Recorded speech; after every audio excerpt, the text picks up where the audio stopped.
Hola, ¿cómo están tanto tiempo? Soy Rocío Fernández, soy miembro de La Cápsula y en esta oportunidad vamos a estar recomendando, junto con otros invitados y otras invitadas, lecturas de verano. A saber, y acá quiero hacer un parate, una pequeña aclaración. Es muy común que la lectura de verano se vincule con una lectura trivial, como una lectura pasatista, sin mucho drama, un poco ligera, ¿no? Como acompañando el calor. Y nosotros desde la cápsula realmente lo que queremos hacer hincapié es que la lectura de verano tiene que ser una lectura que a ustedes simplemente les guste, los haga sentir bien y tengan la voluntad, las ganas, el deseo de leer. Ni más ni menos. Entonces, eso que está un poco estereotipado, ¿no? Como, no hay que leer alguna cosita liviana de verano. Nos sacamos ese impermeable del seteo de lo que hay que hacer y lean lo que a ustedes les gusta. Dicho esto, ¿cuál es la lectura que yo elegí para compartir con todos ustedes y todas ustedes? Se llama Las esferas invisibles y el autor es Diego Muzio, nacido en 1969, argentino, novelista, cuentista, ensayista, gran escritor, lo recomiendo enfáticamente. Este libro, Las esferas invisibles, se compone de 3 textos adentro, que se lo llama nouvelle. ¿Qué es una nouvelle? Una nouvelle es un texto un poco más largo que un cuento, pero un poco más corto que una novela. Entonces, estas 3 nouvelles tienen un punto en común, o sea, tienen un mismo punto de partida, que es la fiebre amarilla que azotó la ciudad de Buenos Aires en 1871. Entonces, sabiendo que ese es nuestro punto de partida y más o menos ya podemos saber o interpretar o tener una idea de qué van, ¿no? Estos 3 textos. Los 3 textos son El intercesor, que es un texto que se basa en unas conversaciones, en un encuentro, en un vínculo entre un enfermo y un sacerdote, y qué va pasando, ¿no? Entre ellos hay algunos hechos sobrenaturales, es propio de la enfermedad, del cansancio, de la cercanía, ¿no? Entre un sano y un enfermo. Hay que ver. El tercer texto es La ruta de la mangosta, que tiene un muy buen arco narrativo, porque nos interpela como preguntándonos ¿cuál sería el verdadero precio de vivir para siempre? O sea, ¿es todo ganancia vivir eternamente o hay un precio que pagar? Se los dejo para que ustedes, si finalmente quieren leer este libro, puedan hacer su propia lectura y sus propias conclusiones de La ruta de la mangosta. Y sobre lo que quiero hablar un poquito más es el texto del medio, que se llama El ataúd de ébano. El ataúd de ébano trata de 2 hombres desertores de la guerra de Paraguay que son malhechores, son malvivientes y bueno, están en el tráfico de ataúdes, de cajones, sí, de cajones que están llenos, que contienen lo que debe contener un ataúd. Entonces se despojan de eso para después venderlo por el gran requerimiento, por la mortandad que hay, ¿no? Época donde ante la falta de cajones, de ataúdes, a los muertos se los envolvía en una sábana, en una frazada y se los dejaba quizás en la vía pública, quizás, o los levantaban en una carreta o lo que sea. A veces no hacían ni siquiera tiempo de llevarlos hasta dentro del cementerio, o sea, eso lo van a poder encontrar en la historia argentina real y también en el texto de Muzio. Estos 2 malhechores en un momento se van a topar con una nena bien, primorosa, muy bien hablada, con mucha autoridad, que tiene que negociar con ellos. Necesita que le consigan 2 ataúdes para su hermana y su papá que habían fallecido por la epidemia. Y ellos se van a sentir interpelados por esta nena. Van a cumplir su deseo, su mandato o su pedido, pero van a pasar cosas en el medio, porque es todo muy, si bien en la narración ustedes van a encontrar que pasa de todo, que una nena se apersone ante 2 malhechores para hacerles un pedido dentro del tráfico, que estaban haciendo ataúdes y es raro. ¿Qué es lo que me gusta de la escritura de Mucio? Dos cosas en particular. Que escribe elegantemente.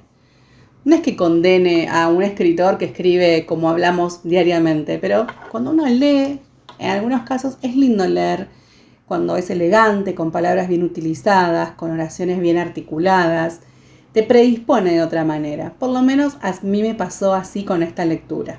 Y después, lo otro que me gusta de Mucio es que él sugiere, sobre todo en lo gótico, ¿no? En esto un poco de terror, un poco del miedo, ¿no? De la ansiedad del tema que está tratando. Él escribe muy bien lo que dice y lo que no dice. Entonces nos deja a nosotros y a nosotras como lectores y lectoras la posibilidad de imaginar lo que él no describe, lo que simplemente sugiere, como las miguitas, como las pistas. Así que tenemos una cuota de responsabilidad o de tarea sobre esta lectura. Y les voy a leer el paratexto. ¿Vieron esa partecita que a veces se escribe antes de empezar un texto? Bueno, se llama paratexto. Y él eligió lo siguiente, para el ataúd de ébano. Un vivo puede prescindir de botas, pero un muerto no puede vivir sin su ataúd. Alexander Pushkin, el fabricante de ataúdes. Bien. Cerrando. Entonces, Diego Mucio, Las esferas invisibles, editorial Entropía. Se los súper recomiendo. Es un libro, miren mi manito de Hobbit. Ahí está. El libro es pequeño. No tan pequeño. La letra, tipografía es pequeñita. Pero más allá de perdernos en medidas y demás, pensemos en el disfrute y el goce del texto. Se los recomiendo. Es de fácil acceso y esperamos que tengan un gran verano. Buenas noches, mi nombre es Sofía Bebret. Me invitaron a recomendar una lectura de verano. Yo voy a recomendar la novela Cucarachas de Jo Nesbø. Creo que se pronuncia en realidad Jo Nesbø. Es un escritor noruego. Esta es una novela de policial negro. Tiene un personaje llamado Harry Hole, el escritor, de una serie roja y negra. Voy a resumir brevemente la contratapa. Dice: Harry Hole visita Bangkok, alcoholizado y adicto a la vitamina B12. Llega a Bangkok con las instrucciones claras de silenciar un escándalo tras el asesinato del embajador noruego. ¿Será necesario ocultar otras pruebas? Harry descubre que el caso esconde otras tramas siniestras. Se trata de un crimen mucho más complejo de lo que parecía. Es una novela ágil, relativamente se lee rápido, es amena. El personaje que describe es muy humano, en todo sentido. No es un Sherlock Holmes, más allá de que nos encante Sherlock Holmes, digamos, pero es un detective lleno de errores. A veces ni siquiera encuentra lo que necesita o se pierde. No es una investigación prolija, sino que está llena de detalles mucho más sucios y siniestros, si es por una forma de describirlo. Tiene una forma de describir bastante bella el escritor, porque logra hacernos ver lo que es esa Bangkok, con todo lo que implica, el tránsito, la vida nocturna, los burdeles. Y el personaje va introduciéndose entre la vida política que implica la embajada, con toda su burocracia, quitándole lo glamoroso que muchas veces vemos en las películas, y justamente con lo que implica un escándalo de semejante calibre, que es justamente el asesinato del embajador. La verdad que fue un regalo no conocía al autor, fue una suerte y un privilegio que me hayan hecho semejante regalo y me atrapó de tal forma que sinceramente quiero leer más sobre este personaje y sobre este escritor, que entiendo que además de esta serie de Harry Hole tiene justamente otros libros, así que bueno, los dejo con esta lectura, como digo, Cucarachas de John Esbo, y disfrútenla, lean el verano, el tiempo que tenemos en el verano es para eso, para poder disfrutar de lecturas amenas y agradables. Les deseo muy felices fiestas y muy buenas noches. Hola, primero quisiera agradecerle a la cápsula por haberme convocado a participar de este espacio en la recomendación de libros de verano. Y mientras Rocío me hacía esta invitación, yo pensaba cuál podría ser mi pequeño aporte, mi granito de arena en la difusión de la literatura. Y se me ocurrió esta novela corta que se llama Crónica de una muerte anunciada, escrita por Gabriel García Márquez. ¿Qué podemos decir de Gabriel García Márquez que no sepamos? Simplemente voy a mencionar que él nació en Aracataca en 1927, esto es en Colombia, y fallece en la Ciudad de México en el año 2014.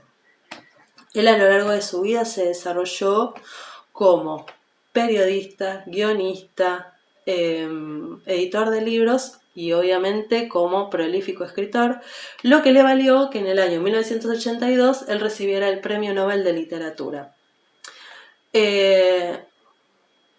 Porque a lo largo de todos sus cuentos e historias, él hace una combinación alquímica, podríamos decir, de el universo real en combinación con elementos y componentes del universo mágico, del universo de lo imaginario, creando así un nuevo universo literario que se denomina realismo mágico. Esto le vale convertirse en la punta de lanza y en uno de los mayores exponentes de la literatura latinoamericana, junto con otros, ¿no? Pero es uno de los más grandes.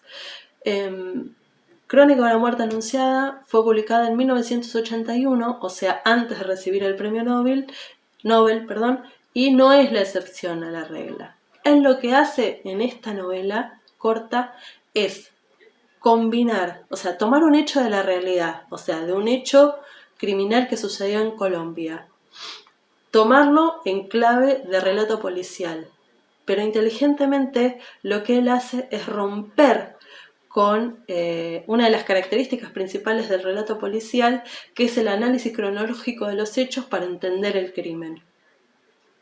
Porque él arranca, o sea, empieza el cuento, o sea, la novela, contando el crimen del personaje principal, el crimen de Santiago Nazar, de manos de dos hermanos gemelos que se llaman Pedro y Pablo Vicario.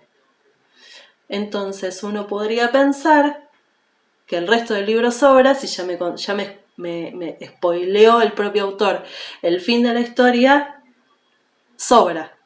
Y sin embargo, ese es el anzuelo que nos mantiene atados a la historia hasta el final, porque queremos entender cuál es la alineación de los hechos trágicos que llevan a la muerte a Santiago Nazar.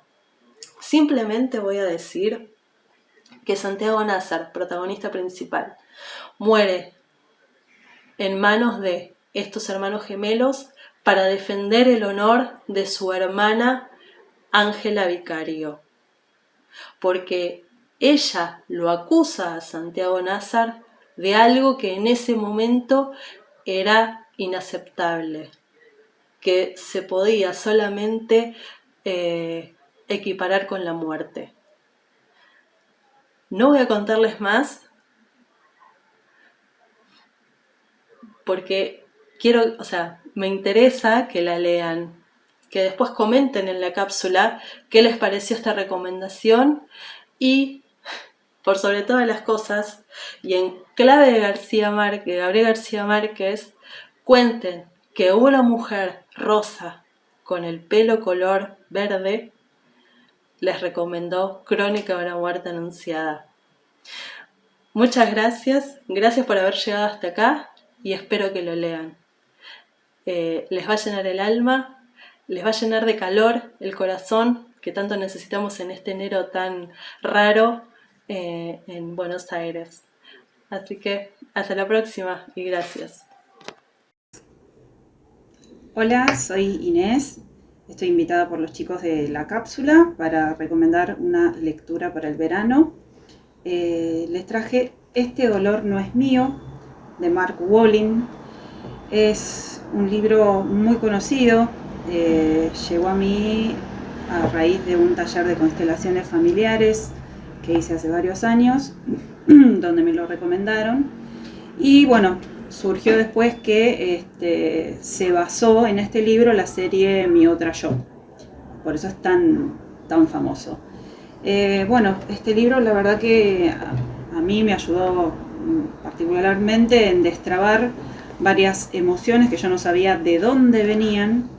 Y bueno, con esta obra yo pude empezar a ahondar en lo que era mi historia familiar y a partir de ahí poder darme cuenta qué era lo que habían vivido mis antepasados que en realidad me está afectando a mí actualmente.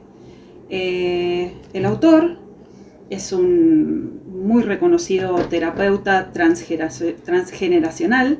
Él se basa toda esta obra en la epiciencia, que es una rama de la ciencia que estudia todos los traumas que pueden llegar a expresarse que vienen desde el pasado en los descendientes.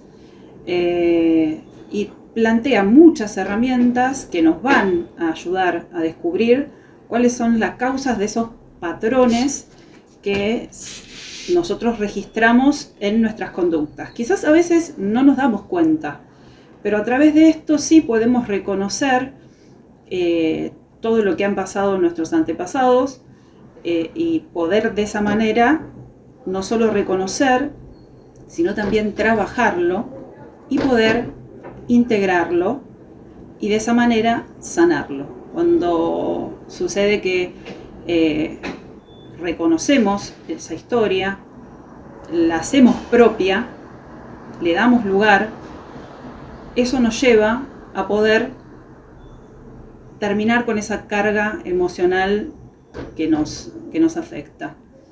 Bueno, es la verdad que muy rico, es una obra que no solo se va a leer y se va a terminar, es de continua consulta y la verdad lo recomiendo mucho para quienes quizás están en un ciclo de dolor, que no saben por qué se manifiesta de esa manera, porque lo que sucede es que todo lo que traemos no son vivencias propias, vienen ya plasmadas en nuestro ADN.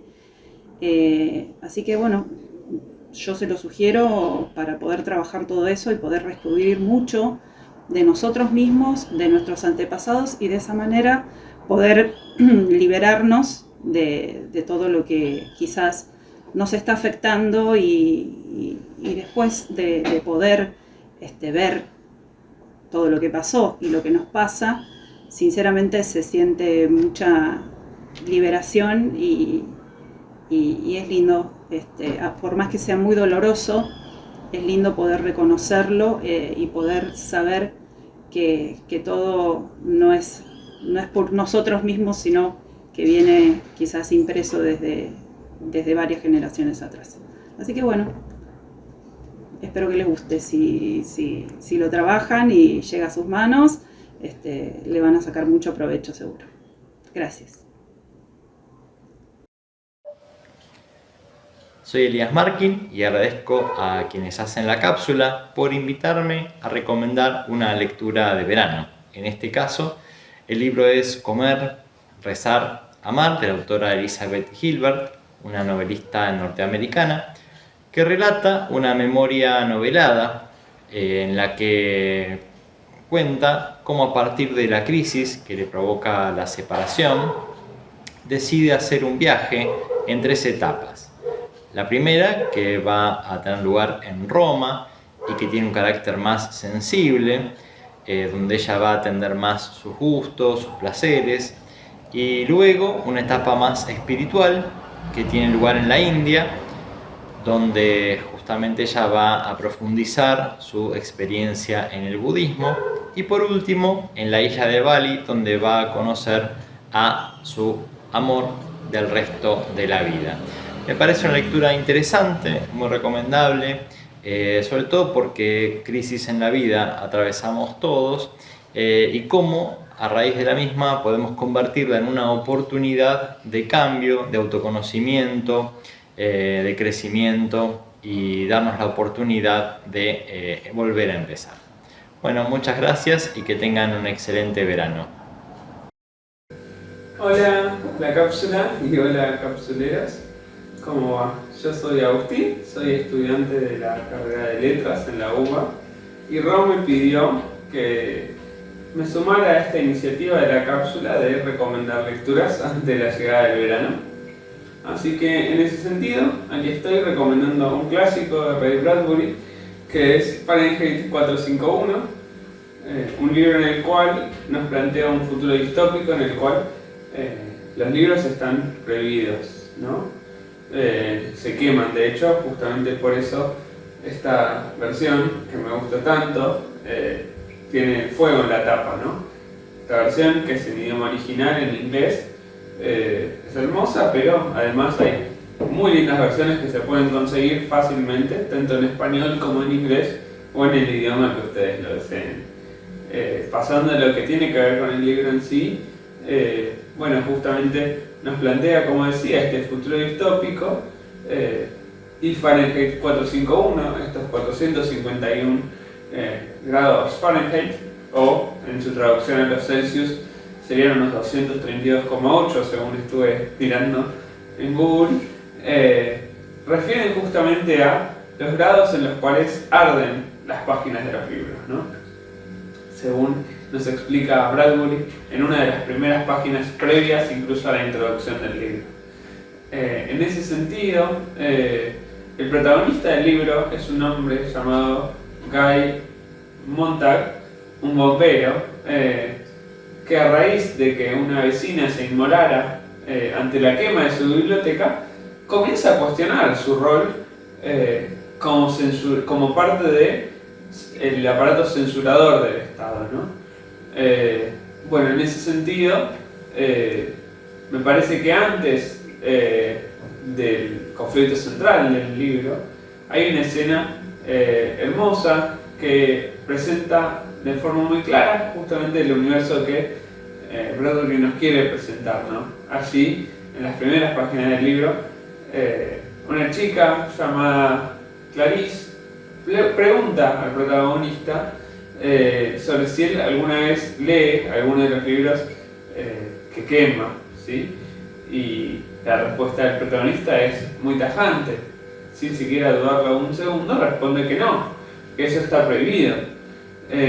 A continuación, Clarice continúa con su cuestionamiento y le pregunta, porque ella había escuchado que antes, en algún momento, el rol de los bomberos era distinto, ¿no? Que ellos tenían el rol de apagar incendios y no de iniciarlos, como ocurre actualmente en el presente del libro, ¿no?